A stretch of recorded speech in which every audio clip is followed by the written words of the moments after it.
compared with a living specimen. A tortoise that has undergone no changes, and a 50-million-year-old fossil tortoise.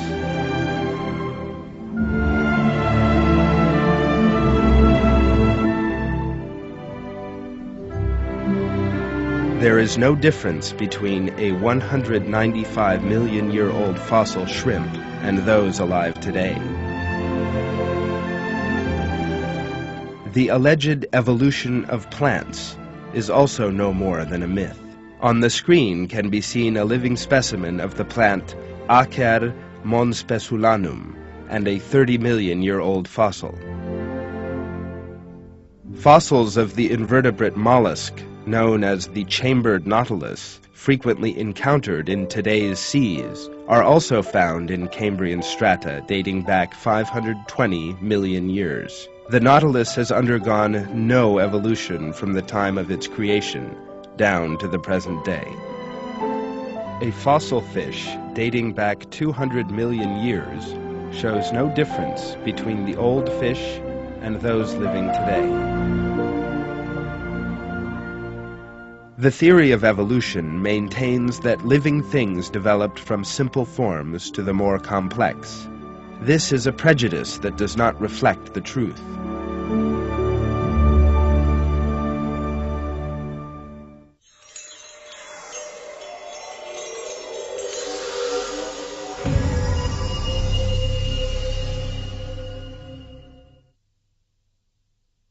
In order to see just how unrealistic this claim is, let us consider one creature that evolutionists claim to have developed from a simpler form, the fish.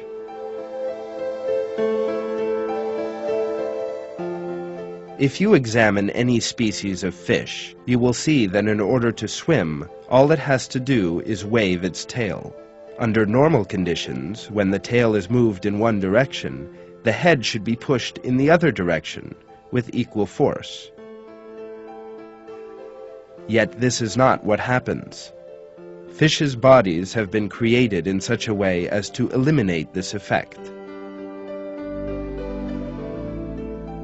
At the same time during movement, a vertical force acts on the head. All this causes the oscillation of the fish's head in the water to be less than that of its tail. This difference enables the fish to move forward through the water. How quickly the fish moves forward depends on how rapidly its fin moves to the right and left of the axis passing through its backbone. The speed increases as the fin nears the axis and decreases as it moves away.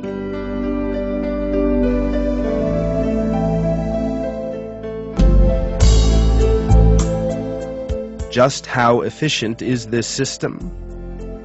Observations have revealed that when a fish that's hanging immobile in the water, once frightened, is able to move at a very high speed.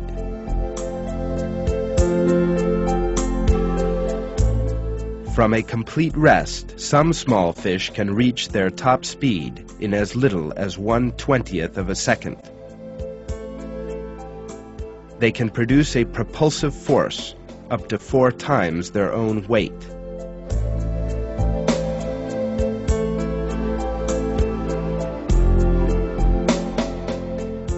There's an additional point that we mustn't ignore.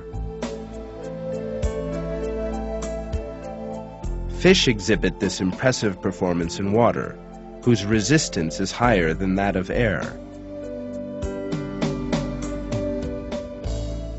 Bearing that in mind, you can see just what a superior performance this is, and some species of fish exhibit it even against the current. Salmon are definitely the most excellent example of this.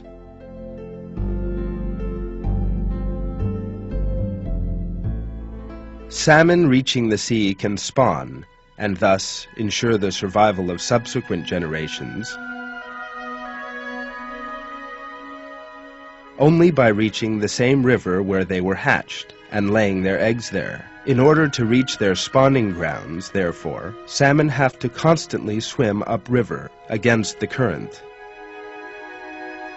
They also have to overcome waterfalls that stand in their way,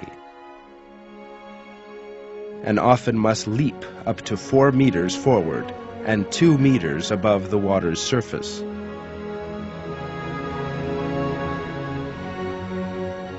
During these leaps, salmon leave the water at a speed of 24 kilometers an hour. The impact at the end of such a leap would be fatal to many creatures. But after such falls, salmon continue on their way unharmed. Did they not possess muscular and skeletal systems capable of making such leaps, they would of course be unable to survive.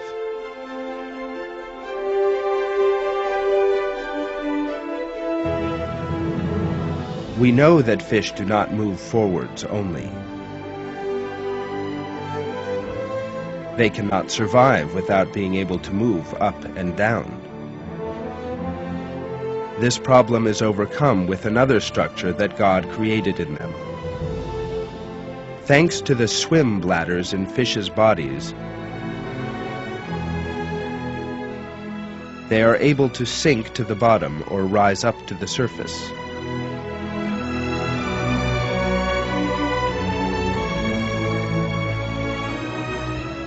When a fish descends to the depths, the physical effects of the water on it change.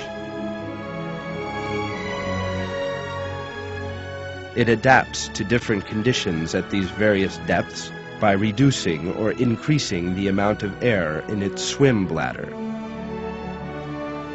In addition, fishes' centers of gravity are generally positioned so as to pass their swim bladders. In this way, in the event that it loses its balance, only very small movements of its fins are needed to restore the fish to its desired position.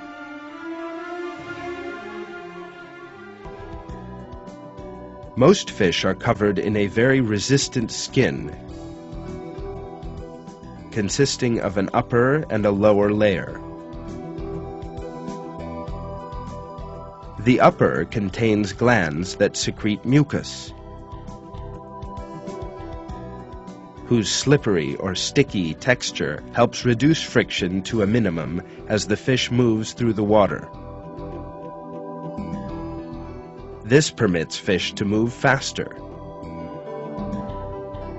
Moreover, this slippery property makes it harder for predators to hold on to the fish if they seize it, while also protecting it against far tinier predators in the form of infectious microbes and microscopic organisms. In their outer skins, fish also have a keratin-like layer that prevents water entering the body and maintains a stable balance between the pressure inside the fish's body and that in its external environment.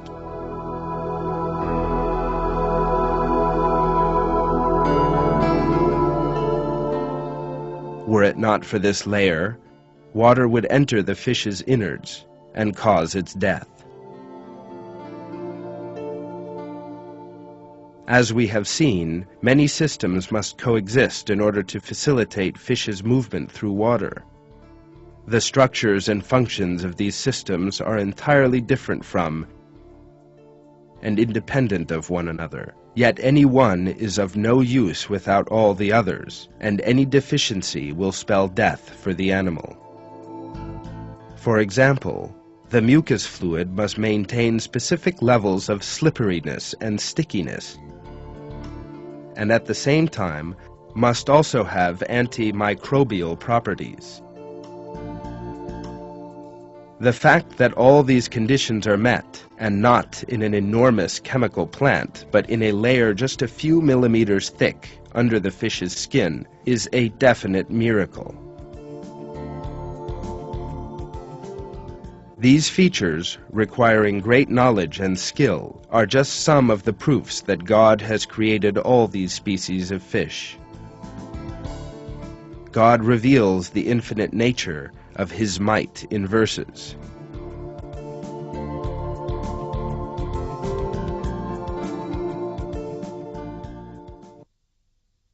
Everything in the heavens and earth belongs to Him. Everything is obedient to Him, the original